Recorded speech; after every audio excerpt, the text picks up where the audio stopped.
Is cóhanstal é FleadhFeirste féile na cathrún Gaeltachta idir Furbait Feirste, Cultalinn Magadam ó Fiach agus an cathrú Gaeltachta seo. Inniu, Táiméid Ceilire, Feirstean Eile Web ag an Gcultarlinn.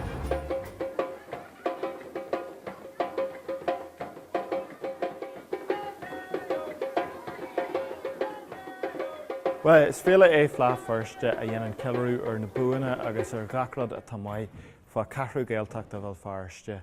Cheantar na bhfuilmid hartar an Cultarlán an seo. Tá talan golóir sa cheantar, tá géala golóir sa cheantar, agus leis néile seo chuirnmuid sin ar taispint really don tír fád don dónmór.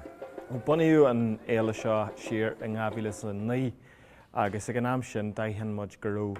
Aitheantas ag an cathrú Gaeltachta fan am sin bid beidir nach raibh teagmháil aontach ar an concap a bhí tíorh hir dá agus hin muid go mbeadh féile an a dhéanamh an cathrún a léirú don dóin mar atá sí áitiúil sí agus go dté thar sí agus sin an tarú ar sin FleadhFeirste.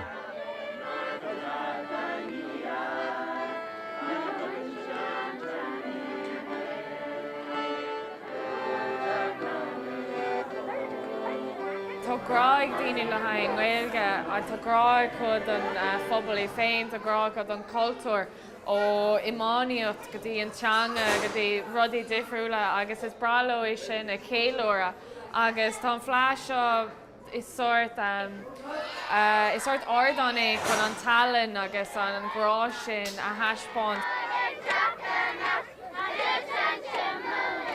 Tá sásta mé féin go bhfuil rudidir siúil le haid páistí mar uaireanta déantar dearmid imachtaí a chur siúil le páistí agus siad an gura siad ar bís bhí mid dhéanamh golóir fógraíocht ar Facebook agus Twitter agus rudaí. Bhí rudaí difriúla an is go méid crack agus go méid siad ag bansolta saníthe.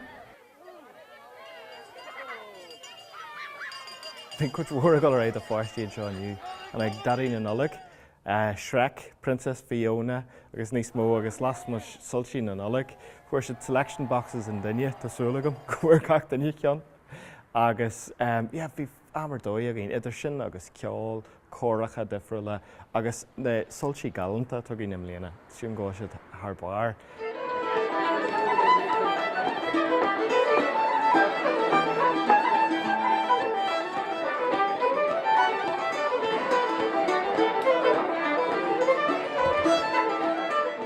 Tugann siad an pobal le chéile ar fáil teir seaachnaí ar rint le héanana mar sin badeann se an phobal an neartú agus is sé an neart sin chuníon iad a gáil le linn na bliana beidir agus a chuníon an pobal glú le chéile.